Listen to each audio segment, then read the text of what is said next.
Olá, meus amores, vamos juntinhos para mais um dia e hoje será nossa aula de História e Geografia. Então, vamos pegar o nosso livro de História, vamos colocar na página 72 e o nosso assunto é Cultura Africana. Estamos iniciando nossa quarta unidade, nosso primeiro assunto, Cultura Africana. Na época da colonização do Brasil, no século XVI, os indígenas não davam conta daquilo que os portugueses queriam, a mão de obra escrava. Por isso, mais de 4 milhões de africanos de diferentes regiões da África cruzaram o Oceano Atlântico nos porões dos navios negreiros. Então, os portugueses chegaram ao Brasil e quiseram escravizar os índios. E os índios não aceitaram. E foram abrindo, saindo de frente, e assim houve a necessidade de que os portugueses trouxessem os africanos para o Brasil para servirem a eles como escravos. Então, os navios negreiros eram navios que traziam os africanos para o Brasil. Eles chegavam ao litoral brasileiro pelos portos do Rio de Janeiro, Salvador, Recife e São Luís do Maranhão. Os escravos ficavam amontoados nos porões dos navios, muitas vezes presos por corrente, sem se alimentar-se bem. Muitos morriam até mesmo antes de chegar no Brasil. Quando chegavam, o tratamento não era diferente. Os escravos ficavam alojados em lugares conhecidos como senzalas, para que não houvesse conflito entre eles. Os senhores brancos não se preocupavam em juntar os escravos de nações diferentes. Assim, muitos escravos sentiam falta da África e por isso sofriam com o banzo, uma doença provocada pela saúde da sua terra e de seu povo. Chegavam até a morrer por não aguentar a solidão. Quando a gente ouve falar um pouquinho sobre a história da cultura africana, a gente sabe que houve muito sofrimento. E isso, assim, mexe com o ser humano até hoje. Ao falar, ao ouvir, ao saber, só de saber que os negros eram escravizados, isso, assim, me faz mal. Então, eu quero que vocês entendam o sofrimento, o que acontecia com os negros nesse período.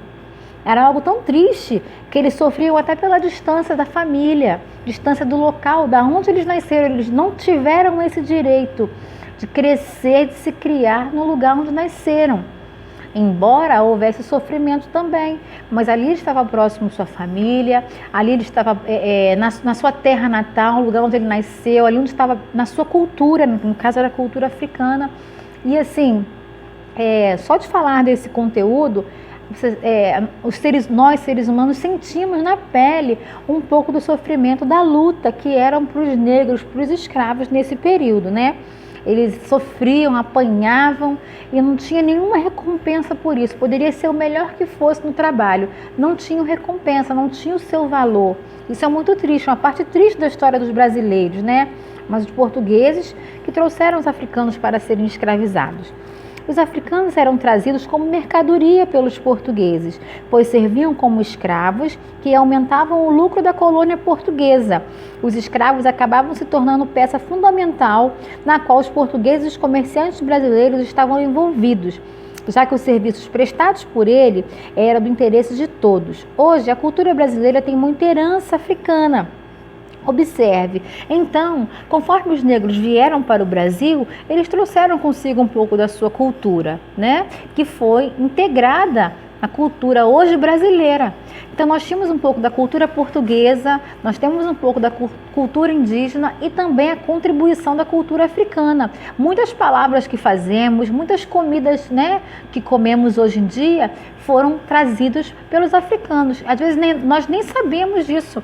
Conhecendo um pouquinho da sua história, que vamos saber quão grande foi a importância da cultura africana para o povo brasileiro. Nas comidas, o arroz, o inhame, fruta, especialmente a banana, eu amo banana, coco, quiabo, gengibre, melancia, jiló, tâmara, açafrão, pimenta malagueta e azeite de dendê. Foram alimentos, comidas típicas africanas. Na música, os ilus, atabaques, agogôs, abés ou chequerês gongues, cuíca e berimbau e etc. Também foram influências na música brasileira. Nós já estudamos um pouquinho sobre, né, a influência africana na música brasileira. Também nós temos nas ervas medicinais. Os saberes da medicina tradicional africana estão presentes no dia a dia em remédios caseiros feitos com ervas, raízes, inclusive hábitos como reza para cuidar. Então, é rica a cultura africana que hoje, né, utilizamos no Brasil, vivemos, né, e podemos contar isso também com orgulho, né? Na dança baiana, maracatu, pernambucano, tambor de mina, maranhense, samba carioca, congado mineiro, capoeira, etc. Foram as contribuições também na dança. E na religião, afoxés, orixás, xangôs, candomblés, etc. Eles também trouxeram também a sua religião para introduzir também no Brasil. No vocabulário, chequerês, xodó, macumba, tanga, maracutaia e etc. Então, gente, vamos falar um pouquinho sobre as curiosidades.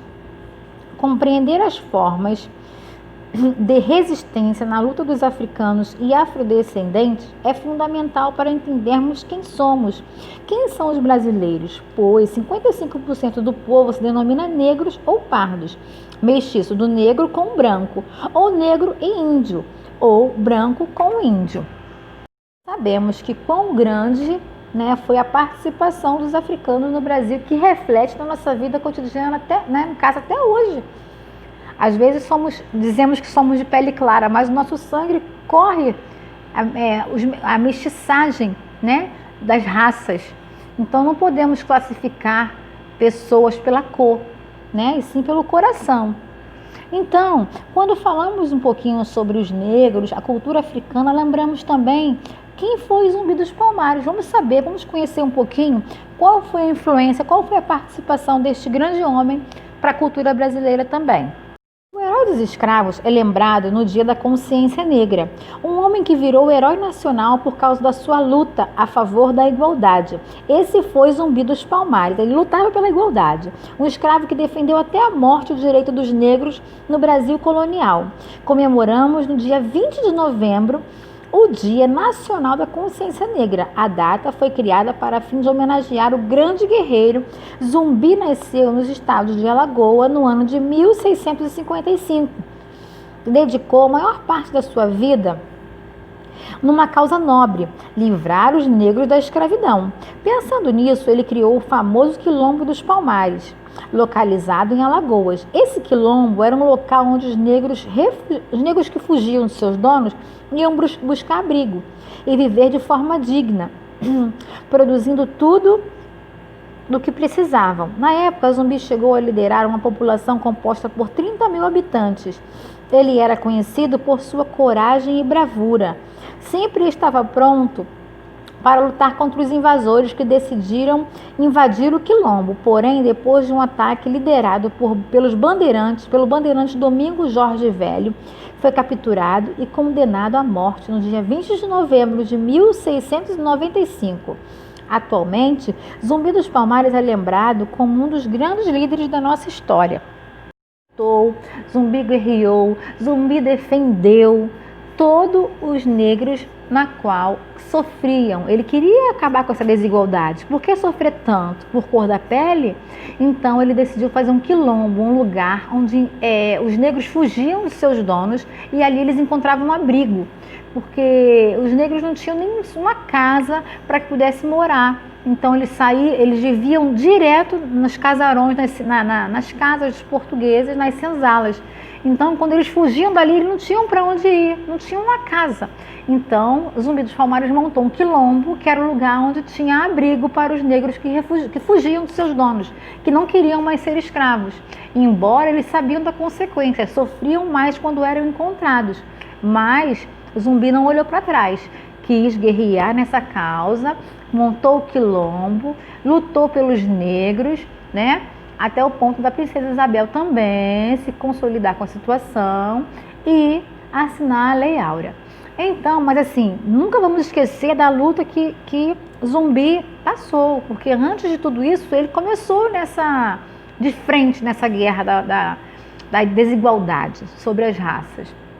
Mas ele é lembrado até hoje como um homem que fez muito, um homem que lutou, que guerreou, né? Como está dizendo aqui no texto, ele foi um guerreiro, né? Um herói dos escravos. Ele existe lá em Caxias, quem conhece o calçadão de Caxias,